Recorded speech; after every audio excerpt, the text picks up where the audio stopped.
Inqum b'rifqa, nieħdu il-files tal-kant f'idejna li hemm fil-bankijiet. Insibu paġna 13, page 13. Inkantaw l-innu il-mebewt, l-ewwel żewġ strofi.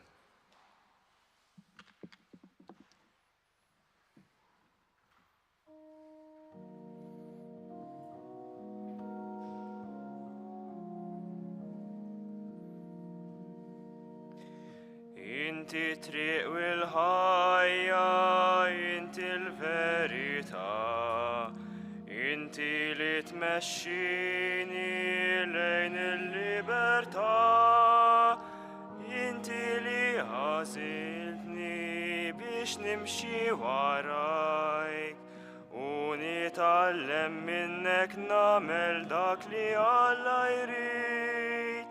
Rid li tibqa' fija u jien nibqa' fik, ħalli nġorrok dejjem ġo fija.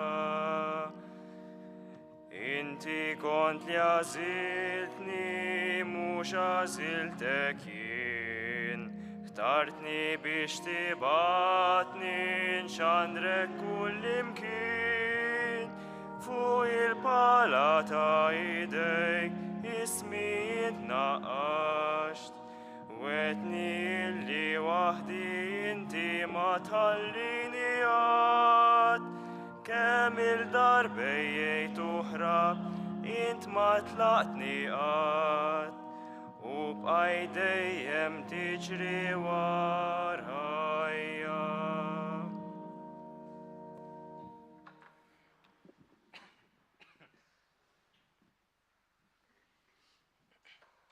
Qari mill-Vanġelu skont San Ġwan. Qabel il-festa tal-Għid, billi kien jaf Ġesu li waslet is-sija tiegħu biex jgħaddi minn din id-dinja għand il-missier, u li kien ħab lil tiegħu li kienu fid-dinja, ħabbhom għall-aħħar.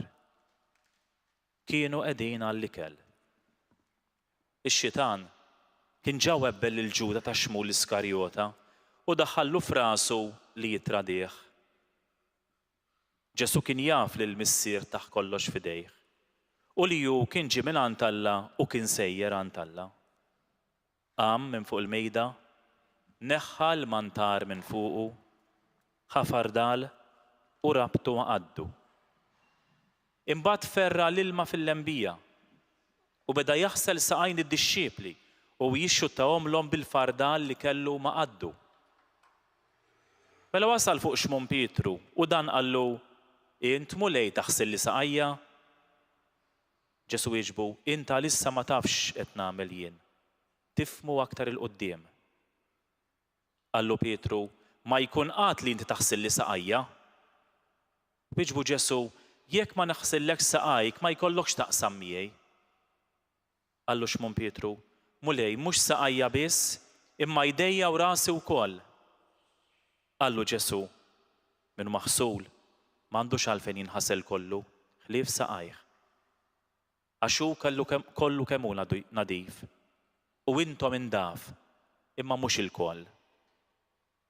Għax hu kien jaf min kien sejjer jitradih, għalhekk qal m'intomx il-koll indaf. Wara li ħaslilhom saqajjhom, libes il-mantar u raġa' qagħad fuq il-mejda u qalilhom: Tafu x'għamiltilkom? Intom issejħuli li Mgħallem u l-mulej u tgħidu sewwa għax hekk jien. Mela jekk jien li jien il-mulej u li Mgħallem ħsiltilkom saqajkom, hekk intom għandkom taħslu saqajn xulxin. Għax jien tajtkom eżempju biex kif għamilt jien magħkom hekk tagħmlu intom ukoll. Tassew ngħidilkom li l-sir mhuwiex aqwa minn sidu, anqas il-messaġġier ma huwa aqwa minn min jibagħtu. Jekk dawn il-ħwejjeġ tafuhom, ħenjin intom jekk tagħmluhom. Jien m'iniex ngħid għalikom ilkoll, għax jien naf x'nies għażilt. Imma għandha sseħħ l-Iskrittura li tgħid: Min kiel il-ħobs miegħi tani bis-sieq. Dan qiegħed ngħidu minn issa qabel ma jiġri, biex meta jiġri temnu li jiena hu. Tassew tassew ngħidilkom min jilqa' lil min nibgħat jien ikun jilqa' lili, u min jilqa' lili ikun jilqa' l dak li bagħtni. Wara li qal dan, Ġesu ħass ruħu mħawwad u stqar bil-miftuħ: tassew ngħidilkom li wieħed minnkom se jitradini. Id-dixxipli qabdu jħarsu lejn xulxin, ma jafux għal min qal hekk.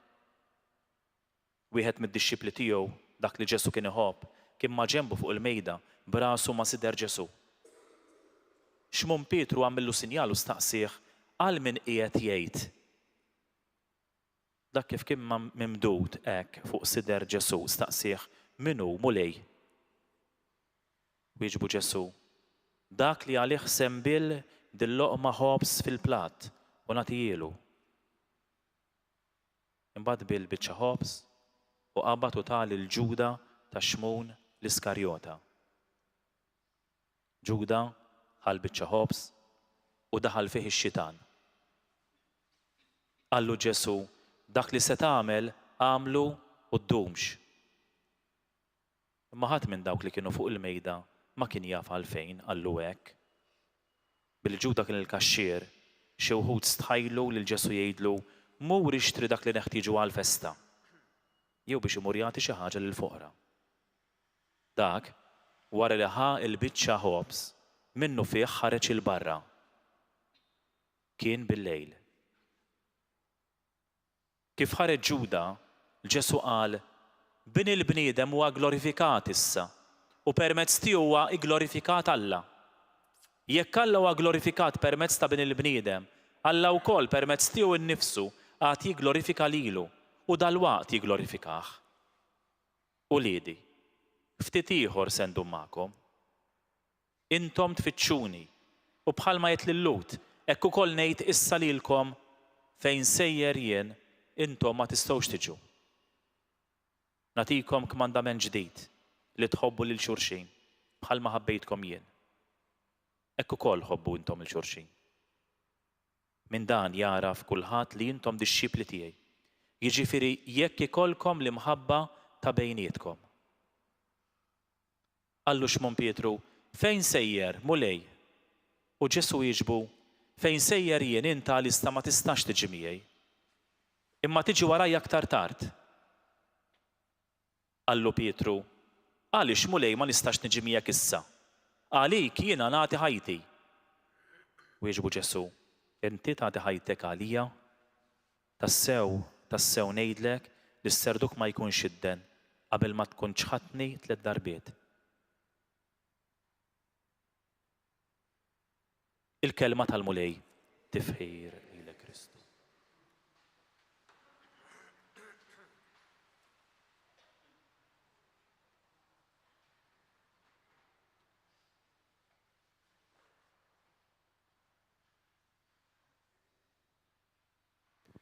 Wasalna l-aħħar moment jekk Alla jrid, grazzi li ipperseverajtu.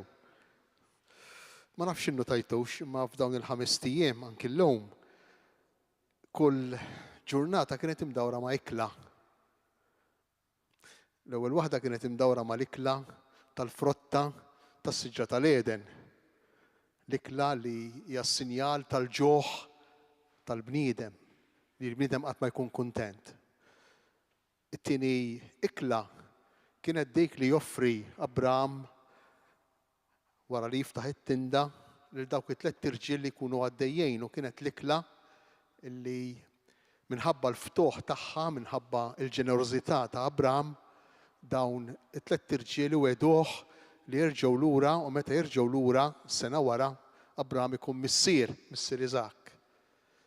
It-tielet ikla kienet l-ikla li għamlu l-aħwa ta' Ġuseppi waqt li Ġuseppi qiegħed mitfun qiegħed fil-bir bħalli kieku qisu mu jiġri xejn. L-ikla tal-ħajja ta' kuljum. U r-raba' ikla li rajna l-bieraħ hija l-ikla li Alla joffri lil-Elija permezz tal-Anġlu, l-ikla li turih il-konsern ta' Alla, li turih il-preżenza kontinwa ta' Alla meta Elija jinsab fid-diffikultà. Illum għandna ikla oħra. Illum għandna l-ikla tal-ikliet, illum għandna l-ikla tal-Ewkaristija. Żguri li l-20 minuta li għandna flimkien huma ftejt biex nifhmu l-profondità u żbuħija tal-ikla tal-lum. Ikla li tiġbor fija l-ikliet l-oħra kollha. Ikla li tpattija l-ikla ta' Adam u Eva, ikla li hija il-ġenerożità kbira ta' Alla li tant jiftaħ it-tinda tiegħu li jagħtina lill-ibnu bħala ikel. Ma ninsewx li minn hawn ftit ieħor waqt il-qari tal-Passjoni niftakru li is-santwarju, it-tinda tas-santwarju, l-purtiera tas-santwarju ċartet minn nofs. Infetħet it-tinda ta' Alla u Alla tana lill-ibnu u tawilna bħala ikel. Imbagħad dal-ikel ukoll huwa l-ikel tal-ħajja ta' kuljum. Bħalma kien l-ikel tal-ħajja ta' kuljum tal-ħwa ta' Giuseppi huwa l-ikel tal-ħajja ta' kuljum tagħna, l-Ewkaristija. L-Ewkaristija li għalija li fija nieħdu semmu speċjali nhar ta' Ħadd imma li nistgħu niċċelebrawha kuljum.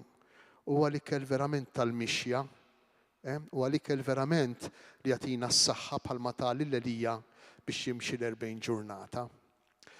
Interessanti, s-siltiet li qrajna kienu twal, però jekk is-silta tal-Vanġelu taqra biċċa żgħira minna u ma taqrex fil-kuntest kollu tagħha tintilef. Interessanti għax il-Vanġelu li smajna llum kważi għall-aħħar jgħid dawn il-kelmiet ara kemm huma sbieħ. Nagħtikom kmandament ġdid li tħobbu lil xulxejn. Bħalma ħabbejtkom jien, hekk ukoll ħobbu intom il-xulxejn. Mela, aħna għandna nħobbu lil xulxejn u l-mudell ta' kif inħobbu lil xulxejn hu kif iħobbna hu. Issa kif iħobbna hu? Kif iħobbna hu? Jien naħseb li l-Vanġelu li smajna llum jurina kif iħobbna hu. U allura kif għandna nħobbu lil xulxejn fil-familji tagħna. Jekk tiftakru l-Vanġelu jibda b'ton solenni ħafna, solenni immens, qabel il-festa tal-Għid billi kien jaf Ġesu li waslet is-sija tiegħu biex solennità kbira tgħid min jaf x'ġej wara. Imma mbagħad wara din is-solennità kbira jiġi dan il-ġest sempliċi li kienu jagħmlu lil-sira l-iskjavi, il-ħasil tar-riġlejn.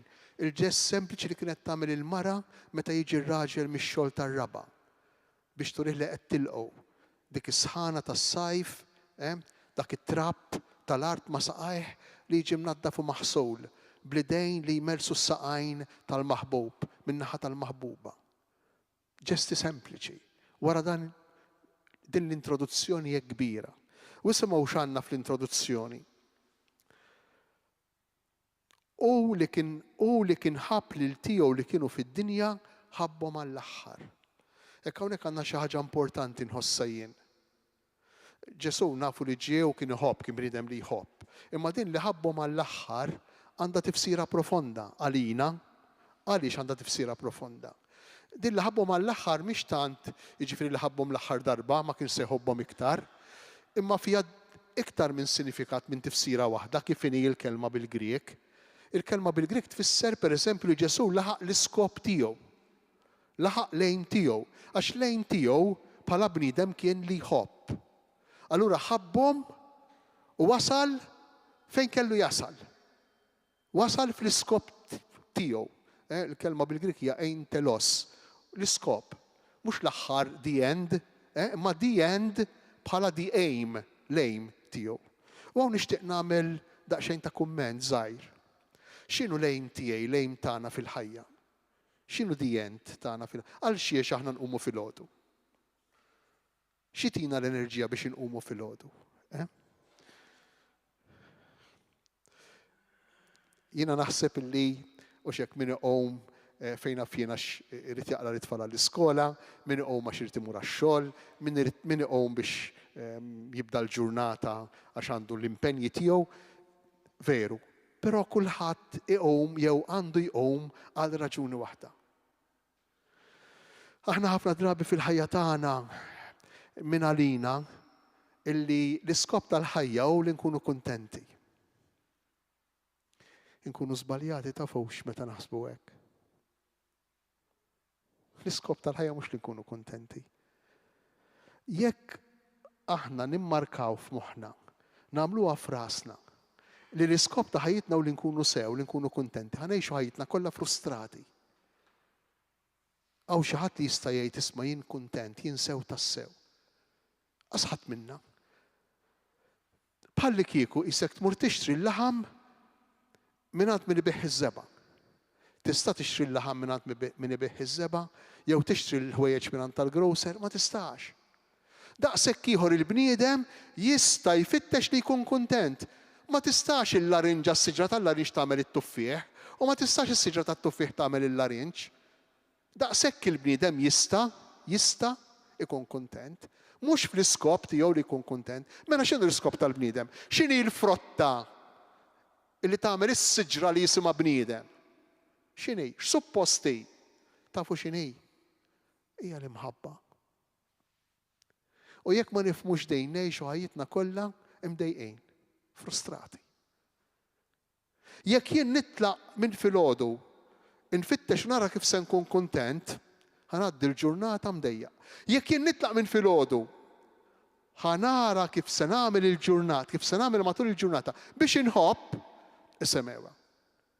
Bħala konsegwenza ta' dik l-imħabba, imma konsegwenza li mhix infittxija direttament, jien nista' nkun ferħan. Ippruvaw ifhmu, għax hawnhekk hawn ir-riċetta tal-ħajja ta' fawx, maħniex nilagħbu, din hija r-riċetta ta' ħajjitna. Jekk nisbalja dejn jien, isni kelli jikla, oħraqt kollox. Ġew il-mistedin u ma sabux jiklu, l-istess. Jekk nisbalja dejn, nisbalja ħajti. L-iskop ta' ħajjitna mhux li nkunu kuntenti, imma l-iskop ta' ħajjitna hu li nħobbu, li nagħtu lilna nfusna. Allura dan ifisser li bħal Ġesu rridu nkunu konxi li aħna kapaċi nagħtu xi ħaġa. Fil-fatt il-Vanġelu jkompli, li kien jaf li kollox kien mod lilu minn Alla, li kien ġej minn Alla u li sejjer għand Alla, u li kien konxju mid-dinjità tiegħu, mill-valur tiegħu bħala persuna, kif għandna nkunu aħna konxi mill-valur tagħna bħala persuna. Inkella ma tħobbx. Stima vera, mhux falsa, tagħna nfusna. Nistmaw tassew lilna nfusna. Għalhekk inkunu kapaċi nħobbu, nistgħu nagħtu, nistgħu iva, inti tista' tagħti. U din l-istima ħadd mhu ħajatijilek, inti trid tiġġiba meta tħares il fuq u tgħid lili Alla jħobbni hekk kif jien, hekk iġġiba l-istima. Il-bqija ma tiġejx l-istima. L-istima mingħand l-oħrajn tiflowtja. Daqqa l-fuq oħra l-isfel, għax daqqa l-oħrajn jirrispettawni u oħra jtuni mill-għar. Allura l-iskop ta' ħajjitna hu li nħobbu. U bħala konsegwenza jista' jkun li nkun ferħan. Jista' jkun li nkun kuntent. Il-kuntentizza hi konsegwenza mhix infittxija tal-imħabba, tal-għotja. Din iridu nifhmuha. Jekk nisbaljaw dejn, nkunu żbaljajna ħajjitna. U ħafna mid-diffikultajiet, ħafna mill-problemi, anki psikoloġiċi, jiġu propju minħabba nuqqas ta' direzzjoni hawnhekk. Nuqqas ta' ċarezza fija. Imbagħad jibdew ġejjin ħafna problemi, ħafna diffikultajiet. Ma nħossix bħal ħaddieħor, nħossi inqas minn ħaddieħor, u m'iniex kuntent u mdejja u din mara ma tħobbnejx u dan ir-raġel ma jirrispettanix.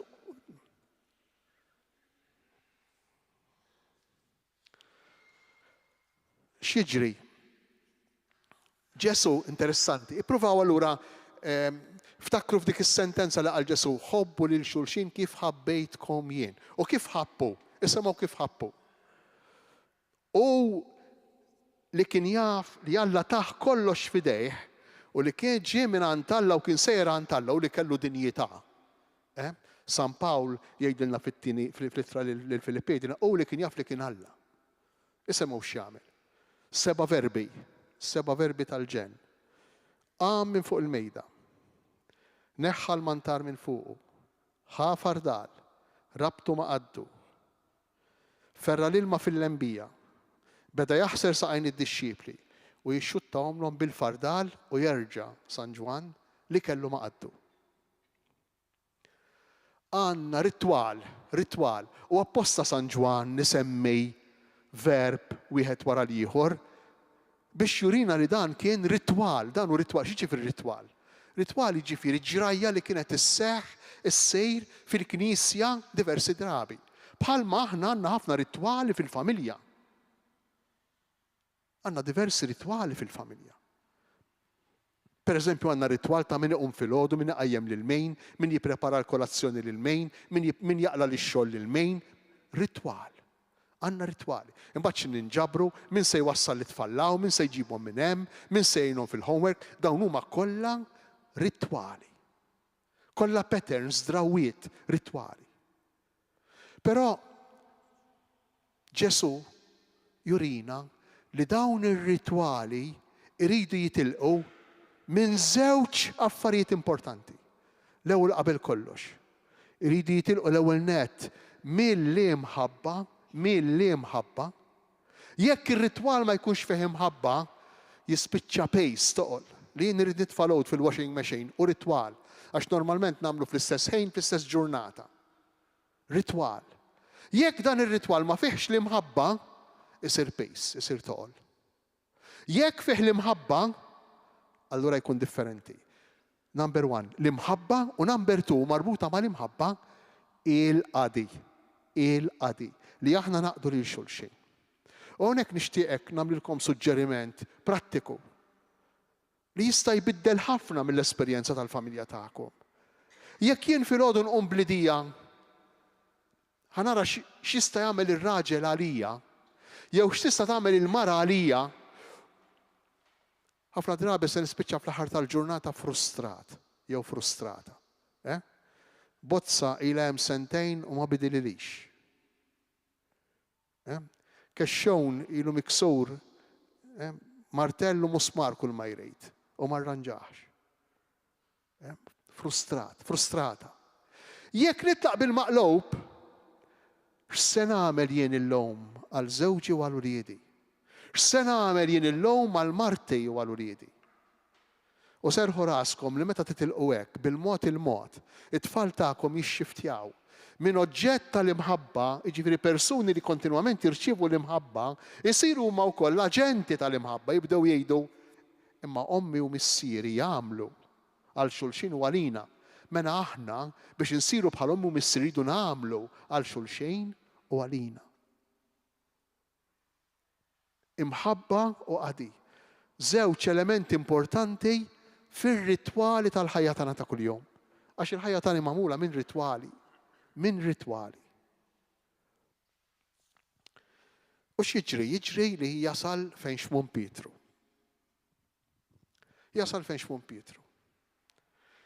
U xmum Pietru jgħidlu le ma taħsillix saqajja, forsi miskin jista' jkun li kien għadu kemm għadda minn ġoxija dira, jew minn x'imkienu fejn naf jien. Jew kien ilu ma jaħsilhom ħafna wkoll tista' tkun. Imma mhux dik kienet ir-raġuni. Hija l-istess raġuni li minħabba fija aħna inħossuha bitqila li xi ħadd iħobbna b'xejn. Kieku jkollu jiġi xi ħadd iħabbatlek il-bieb. Jgħidlek hawn dejn ta' għax iddubbajta u qed ħanaqsam ma' miegħek, ħantik biċċa lilek ukoll. Kif tħossok int? Tgħidli kuntent, imma ma li tħossok kuntent, xi tħoss iktar? Issa sew sena tija. U iktar, forsi jar.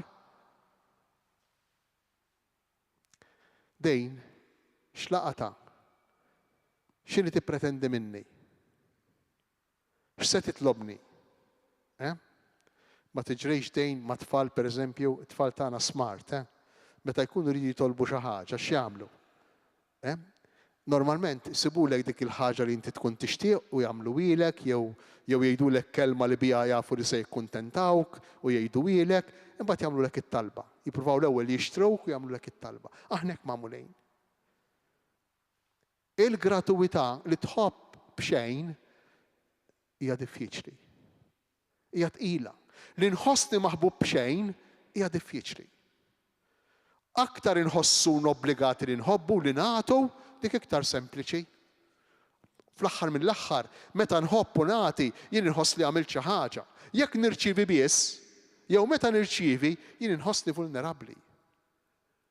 Jien inħossni dgħajjef. Jien niftakar meta l-estate meta ma bqajtx rettur is-seminarju ta' Għawdex, qed nitkellem minn kważi 20 sen ilu.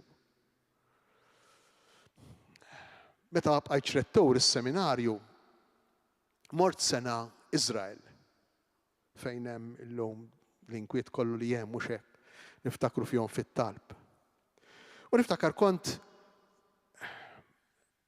għand il-patrijiet Franġiskani ta' Ġiesu.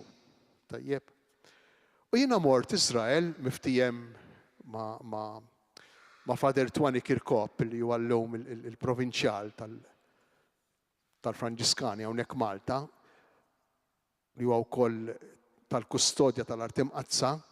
Mort Iżrael miftijem jien illi se nagħmel xi xogħol, semmur se nkun fil-qabar ta' Kristu, hemmhekk available biex inqarar u biex forsi nisma' n-nies nagħti ftit direzzjoni spiritwali. U niftakar jien mort f'Settembru, nof Settembru, Ottubru, Novembru, Diċembru u jien għadni ma bdejt nagħmel xejn. Sempliċement ngħix mal-patrijiet, niekol, norqod u ndur il-postijiet qaddisa. U tejb bħali superf li mhux kapaċi jirċievi xejn b'xejn. Dil-kwistjoni bdiet tinkwetani, bdiet ngħid imma jien ħanibqa' hawnhekk daw fuq żaqhom hawnhekk, speċi qisu niekol minn fuq darhom. U niftakar mort fejn il-kustodju dakinhar kien il-kardinal illum ta' Iżrael. Il-kustodju kien dakinhar Gian Battista Pizzaballa, l-kardinal illum li kultant jidher nara fuq television jiddefendi lil Gaza, jiddefendi lil Kristjani lill-insara ta' Iżrael. U mort fejnu, ġifieri Tampari dan, anzi xi ftit iżgħar minni. U qedlu Fader, qedlu jien se nibqek, niftakar wara l-ikel konna tilejn nittaraċ, ħirġin mill-refettorju, mill-post fejn nieklu. Qedlu jien se nibqek, qedlu niekol, norqod u ndur u ma nagħmel xejn. U dak dar fuq jekk, għalli mela, int mhux għalhekk ġejt biex tpappija minn fuqna. Jien tistgħu taħsbu x'ħassejt dak il-ħin u kif sirt. Qed mela dak li kont qed naħseb huwa veru huwa minnu. U bqajna tilejn nittarax fis-skiet jiena summajt m'hemm kelma oħra. U waqt li konna kważi wasalna fit-tarf tat-taraċ, għalli Donantor, għalli, inti jekk inti ma tħallix lil min jitimek b'xejn. Jekk inti ma tħallix lil min iħobbok b'xejn. Kif se tħobb xejn inti l-oħrajn? U dak il-ħin ġalni nirrifletti.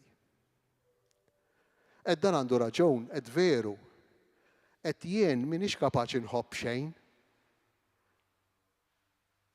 Għax kieku forsi ma konx nara daqshekk bi kbira li xi ħadd ieħor iħobbni b'xejn. U din kienet il-problema ta' Pietru. Pietru lil Ġesu fi kliem ieħor rid jgħidu li kieku jien kont flokok li mallem u il-mulej, kieku kont flokok jien, nini naħsillek saqajk, għandek xi ċans li niġi fejn ikun ngħidlek isma'. Tini saqajk ħanaħsililek. Ma qalilewx dejjem Pietru imma direttament hekk rid jgħidlu. U din hija l-problema tagħna li nħossuna maħbubejn. B'mod speċjali fejn il-problema l-kbira. Mhux biss nħossuna maħbubin minn xulxejn, ir-raġel minn martu u l-mara minn żewġa, dik ukoll. Imma hemm problemi iktar profonda li nħossuna maħbubin minn Alla, kemm hi iktar komplikata u diffiċli li nħossuna maħbubin minn Alla. Li jien meta niġi għall-Ewkaristija l-Qudiesa, inħoss illi Alla qiegħed iħobbni mhux jien qed nagħmel xi ħaġa lih. Mhux jien qed inqum kmien nbittax li u qiegħed jagħmel xi ħaġa lija, qiegħed jagħtini saħansitra ġismu, qiegħed jagħtini saħansitra demmu, qiegħed saħansitra jkellemni fuq l-istorja ta' ħajti u jgħidli kif għandi nkun biex inkun kuntent biex ngħix sew. Illum qiegħed jgħidilna ħobb, jekk inti trid tkun kuntent ħobb, tfittix li tkun kuntent, tfittex li tħobb. Allura fimnija l-biċċa ta' Pietru meta lil Ġesu jgħidlu le ma taħsillix saqajja. Dan kien ir-raġunament tiegħu, in-nuqqas ta' kapaċità tiegħu li jkun maħbub b'xejn. Imbagħad jiġri episodju ieħor episodju importantissimu. Ara xi fisser allura għax aħna edna Ġesu qalilna kif ħabbejtkom jien, hekk ħobbu lil xulxin. Ara kif iħobb Ġesu, Ara kif iħobb Ġesu. U nistgħu nifhmu kif iħobb Ġesu iktar u iktar meta naslu għal Ġuda. Ħin minnhom Ġesu bħalma jiġri f'kull familja fuq il-mejda fetaħ qalbu, qallhom isma'. Qallhom dal-lejl jien se niġi tradut, wieħed minnkom se jitradini. Għalkemm tefaħħa din is-sentenza qawwija biex jaqsam dak li kien iħoss, għax aħna ma nistgħux inżommu emozzjonijiet u ħsibijiet daqshekk qawwija għalina weħidna rridu naqsmuhom fil-familja. Imma ma jakkuża lil ħadd Ġesu. U jibqa' sal-aħħar ma jakkuża lil ħadd. U din xi ħaġa interessanti. Meta Pietru jistaqsi lil Ġwanni li kien qribu, qallu staqsi minnu taħsbu li qallu minnu, aħna minn għalina indikalu minnu dak li sejtih. Imma lil Ġwanni dak il-ħin fixlu, Ġesu fixlu waħda kbira, għaliex fixlu? Għax is-soltu l-biċċa ħobs fil-platt ma sit il-mejda min ibilla? Ibilla l-ikbar ħabejb, l-ikbar fixlu. Allura kif jista' jkun dan hu l-ikbar ħabejb jew dak li se jitradih? Isemgħuha, fil-każ ta' Ġesu it-tnejn. It-tnejn. L-ikbar ħabejb li se jitradih. It-traditur li hu l-ikbar ħabib. Li huwa jien, li huwa jent, li hu kull wieħed u kull waħda minna meta niġu għall-qudiesa. Ma ninsewx li Ġesu jiċċelebra l-aħħar ikla tiegħu, l-aħħar ċena ma wieħed li bijew, ma ieħor li tradieh li ċaħdu għal 3 darbiet u mal-10 l-oħra li ħarbu. U dawk huma jien aħna. U għaw iżbuħija tal-Ewkaristija. Għaw joħroġ il-kobor tal-imħabba ta' Ġesu. Għaw toħroġ il-gratuwità tal-imħabba ta' Ġesu. Għalhekk aħna nidu Ġesu ħobna b'xejn għax ma jistħoqlejx jien. Ma jistħoqlejx Ġesu jgħidli kull dan ġismi jxrob dan demmi ħatgħix bih. Ara kemm inħobbok, sinjal tal-imħabba kbira ta' Alla lija li jagħtini ġismu u demmu. Immaġinaw lil Ġesu arkub tejh jaħsel ir-riġlejn ta' Ġuda. Immaġinaw x'seta' ħass dak il-ħin. Immaġinaw lil Ġesu jaħsel ir-riġlejn ta' Pietru. U Pietru jgħidu li taħsilhom lejx u forsi għamel sew qalu li taħsilhom lejx għax ma kienx ħaqqu għax wara ftit minuti qallu jien ma nafikx. U Ġesu jinsisti u jerġa' jinsisti li għandu jaħsilhom lu riġlejh. Li għandu jħobbu. Immaġinaw Ġesu jaħsel ir-riġlejn tal-10 l-oħra li kollha abbandunawh, tellew. Immaġinaw lil Ġesu jagħti l-biċċa ħobs li kienet ġismu, dan hu ġismi, ma ninsewx li qegħdin fl-aħħar ċena. Jagħtiha lil Ġuda. Dak li ġar iktar tard fil-xlin taż-żebbuġ, Ġuda jieħu lil Ġesu kien ġara fl-aħħar ikla. Meta taħ il-ħobs li kienu dan ġismi ħudu, kulu, għamil bih li trid, għax l-imħabba semmek tasal. Allura raw x'imħabba infinita, araw x'imħabba kbira. Allura dik is-sentenza li qal Ġesu ħobbu lil xulxin kif ħabbejtkom jien. Araw x'challenge x'sfida kbira lina. Araw x'sfida kbira lina. U biex San Ġwan ikompli l-istorja kollha u nagħlqu fl-aħħar tal-Vanġelu li smajna, Ġesu iħabbar it-tradiment ta' Pietru. Fl-aħħar tal-Vanġelu. Għallu intej tmur kull fejn immur jien, għallu mhux se jgħaddi ħafna ħin, inti se titħak bija, inti se titradini. Tiftakru x'ġralu Pietru meta ċaħat lil Ġesu għal 3 darbiet? Tiftakru dritt wara t-tielet ċaħda x'għamel Pietru kif jgħidilna jirrakkuntalna sal-Luqa? Pietru jibda jibki u jibki u jibki u jibki u jibki. Għalfejn taħsbu li beka Pietru? Għax Pietru beda jifhem ħafna affarijiet Fost oħrajn tafu x'fem Pietru dak il-ħin waqt li beka u beka u beka. Dan ir-raġel Ġesu li kien jafni. Tant kien jafni li qalli almenu 5 darbiet fl-aħħar ġimgħat li jien kont sembija u kont se nitradih. Li jien kont se niċħdu. Almenu 5 darbiet fil-Vanġel insibuha fl-aħħar ġimgħat. Dan ir-raġel kien jaf li jien se niċħdu, li jien se ngħid li ma nafux. U minkejja li kien jaf, dan 3 snin ilu għażilni biex inkun ħabib tiegħu. U minkejja li kien jaf, dan baqa' miegħi mingħajr qatt ma bbieni bir-responsabilità bil-pejs tat-tradiment tiegħi, taċ-ċaħda tiegħi. Mingħajr qatt ma qatt jgħidli inti l-ħati, inti għamiltieli.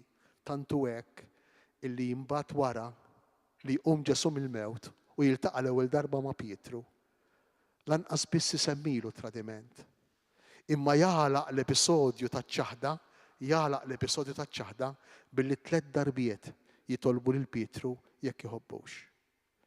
U hemmhekk Pietru b'umiltà kbira jgħidu iwa nħobbok imma nħobbok b'imħabba bażwija. Inħobbok b'imħabba fraġli dgħajfa. Ejjew aħna wkoll illejla kif nagħlqu dawn l-eżerċizzi quddiem Ġesu. Ejjew narfu li aħna maħbubejn, kulħadd, kull wieħed u kull waħda minna, u kif inhu. Ej kif inhi. Kull wieħed Alla jħobbok kif int. Bl-istess imħabba li bija ħab lil Ġuda, ħab lil Pietru, ħab lill-10 l-oħra. Ejjew illejla hekk nieqfu għal ftit ħin quddiem Ġesu Ewkaristija u nħalluh iħobbna. Ejjew nemnu li anke l-istess preżenza tiegħu hi mod ta' kif iħobbna. Inti qatt kien hemm persuna li forsi għandha bżonn fid-diffikultà u talbitek toħroġ miegħek u forsi ma kellikx moħħha. U mort biex tkun preżenti.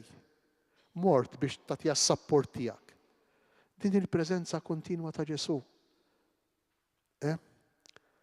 Anke fil-familja, kemm inkunu nixtiequ l-preżenza ta' xulxejn. Hekk xi drabi jew biex ma ngħidx spiss jiġu jilmentaw quddiem koppji m'għandniex ħin għal xulxejn għax jixtiequ b'mod speċjali l-mara tixtieq il-preżenza tar-raġel tas-sapport. Għax il-preżenzi importanti. B'dan il-mod nifhmu l-preżenza ta' Ġesu. Il-lejla u dejjem fl-Ewkaristija. Inħallu ftit ħin għall-adorazzjoni biex inħallu lil Ġesu iħobbna.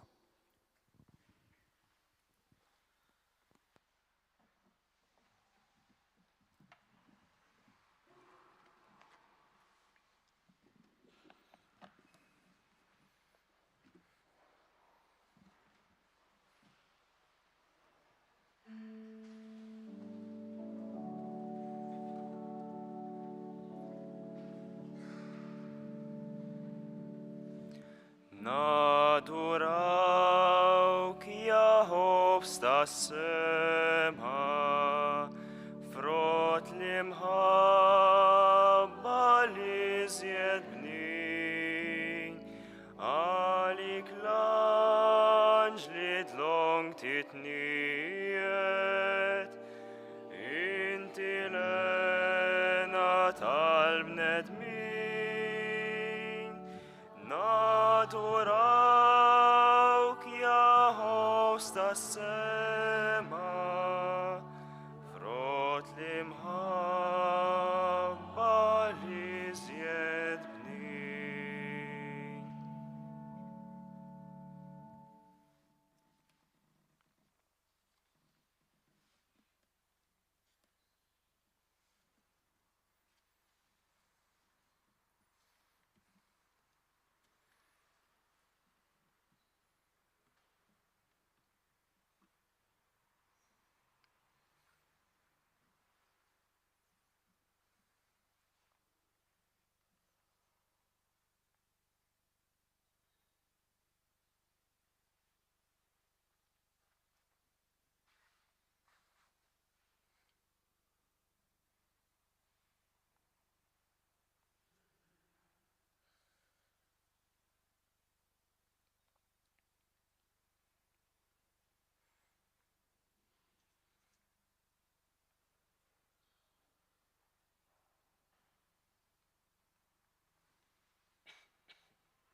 Mulej Ġesu, aħna spiss inħossu li il-fidi tagħna titlobna iktar li nħobbuk milli li nħalluk tħobbna.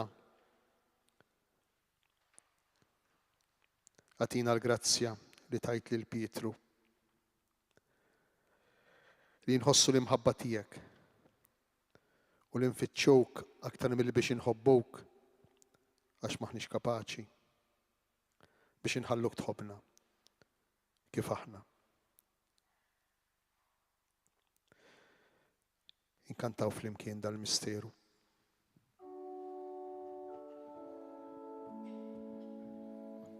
Dal-misteru arku btejna ejjew mela naduraw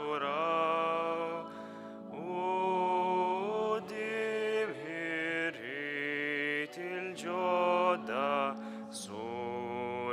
Tod ma jispiċċaw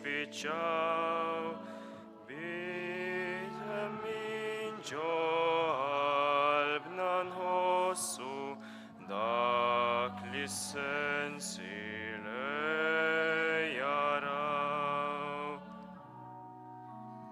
Lil missierin roddu liben qalbna kollha kull tifhi lejhom adberik talbna imħabbitna l-fuqti lill-ispirtu li ġej minnhom ħajru kull xejn inqas kbir.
Isem maqaddas tiegħu bejn Ġesu Kristu vera bniedem.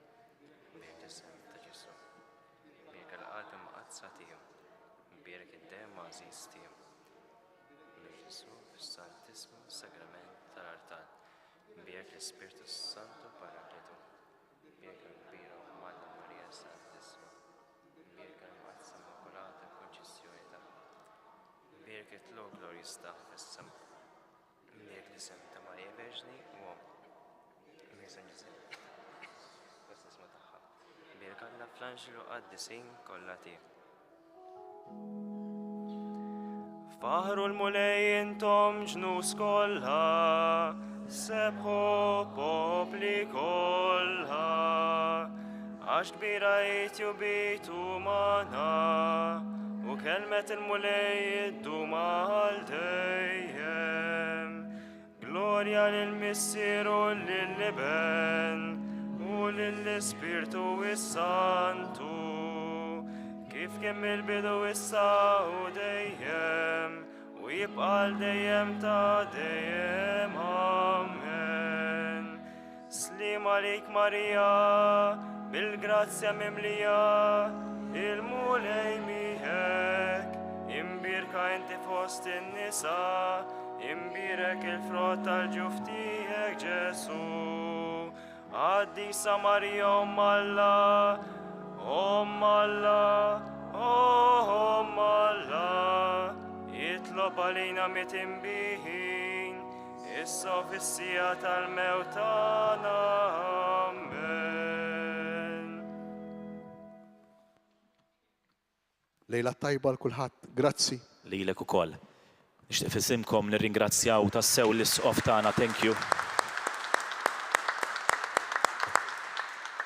Hekk ta' din l-imħabba lejn il-kelma talla u lejn xin tagħha u li għaddijilna, anke intom stess diversi minnkom tajtuna feedback fuq dawn it-tip ta' eżerċizzi, grazzi mill-qalb tolbu għall-isqof tagħna biex hekk Alla jkompli jgħinu u jsaħħu f'din l-imħabba li għandu lejn il-Knisja lejkom bħala koppji u bħala familji, speċjalment dawk il-koppji u l-familji huma f'diffikultà għandu mħabba partikolari lejhom, kif intom tafu, ekku l-imħabba l għandu għad-dioċessi tagħna fit-treġija tagħha u xekk inkomplu dejjem niftakru fih u nirringrazzjaw lill-Alla għalih.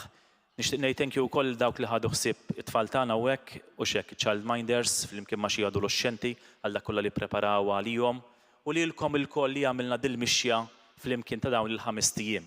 Mhux biss lilkom imma diversi oħrajn fost l-oħrajn morda jew anzjani jew dan li segwew dawn l-eżerċizz tal-lejla. Hekk nistedinkom biex issa niggerjaw għall-ikbar ġimgħa li għandna u xekk dawn l-eżerċizzi għalhekk isiru qabel il-ġimgħa mqazza u anke fir-Randan għaliex issa ġejja l-ikbar ġimgħa li teżisti, l-ikbar ġimgħa għalina il-ġimgħa mqazza segwu l-programm u mhux biss jew intom imma kemm hu sew kieku anke jinniġbdu oħrajn magħna għall-ikbar festi u ċelebrazzjonijiet li għandna. Inkomplu bil-karità, il-lejla wkoll infakkar li jkollna is-saċerdot tal-qrar Patri Peter Paul kaki hawnhekk diġà qiegħed magħna fil-kappella sad-9:30 bil-lejl. Grazzi u lejli tajb il-kulħadd.